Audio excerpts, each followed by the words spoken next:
தலைப்பு the photo drama of creation, சிருஷ்டிப்பின் புகைப்பட நாடகம், பக்கம் 5. தலைப்பு நான்காம் நாள் அல்லது சகாப்தம். சிறிய சுடர். நிலக்கரி காலத்திலிருந்த காடுகள், நிலக்கரி காலத்திலிருந்த புதைந்து போகும் காடுகள்.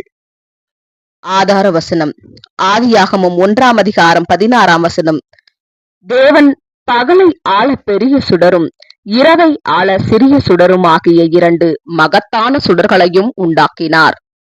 சூரியனும் சந்திரனும் நமது பூமிக்கு பிறகுதான் உருவாக்கப்பட்டன என்று கருத வேண்டிய அவசியம் இல்லை.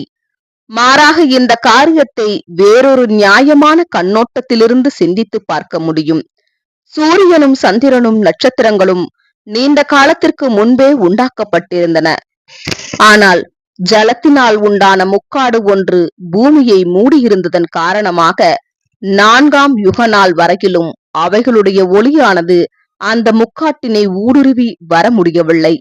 4ஆம் நாளில் சூரியனும் சந்திரனும் தென்பட்ட காரியமானது அந்த நேரத்தில் மற்றொரு வளையம் உடைந்து பூமியின் மீது அதன் பெரிய நீர் மற்றும் கனிமத்தை படிய செய்தது என்பதை மறைவாக நமக்கு தெரிவிக்கின்றது.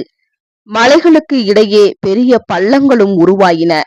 வளிமண்டலத்தில் அதிக அளவு கரிமம், கார்பன் எனும் தனிமம் காணப்பட்டதால் அது தாவர வளர்ச்சிக்கு மிகவும் சாதகமாக இருந்தது.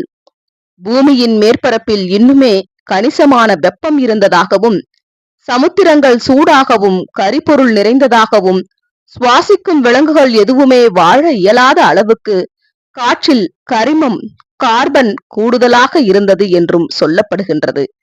ஆனால் இந்த நிலைமைகள் யாவும் தாவரங்கள் பிரம்மாண்டமாக வளருவதற்கு மிகவும் சாதகமாக இருந்தன.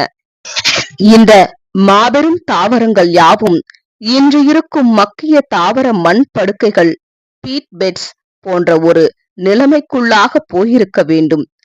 ஆரம்பத்திலிருந்த இந்த மெல்லிய நிலக்கரியின் படுக்கைகள் பிற்பாடு மாபெரும் அழுத்தத்திற்கு உட்படுத்தப்பட்டன. எப்படியெனில் பூமியின் வளையங்கள் ஒன்றன் பின் ஒன்றாக பெருவெள்ளமாக இறங்கி இந்த தாவரங்களை மெல்லிய மண்படுக்கைகளின் கீழாக புதைய செய்தன. அதன் விளைவாகத்தான் நமது நிலக்கரி வயல்கள் உருவாகின. சூரியனும் சந்திரனும் இன்று பூமியில் பிரகாசிப்பது போன்றுதான் அன்றும் பிரகாசித்திருக்கும் என்று நாம் சொல்ல முடியாது. அவை கடுமையான மூடுபனி மற்றும் கார்பன் நிறைந்த வளிமண்டலத்தின் ஊடேயும் கூட தெரிந்தன என்று சொல்லலாம். சூரியன் மற்றும் சந்திரனின் தாக்கங்கள் உயர்நிலை தாவர விலங்குகளில் உருவாக்கத்திற்கு தேவைப்பட்டன. இந்த வசனத்தில் உண்டாக்கினார் என்ற வார்த்தையின் மீது கொடுக்கும் அதே முக்கியத்துவத்தை ஆள என்ற வார்த்தையின் மீதும் நாம் கொடுக்கலாம். தேவன் பகலை ஆள சூரியனையும் இரவை ஆள சந்திரனையும் வைத்தார். தவிர அடையாள பாஷையில் சந்திரன் நியாயப்பிரமாண உடன்படிக்கையின் ஆளுகையையும் சூரியன் புதிய உடன்படிக்கை ஆளுகையையும் குறிப்பதாக கூறப்படுகிறது. ஆமேன்.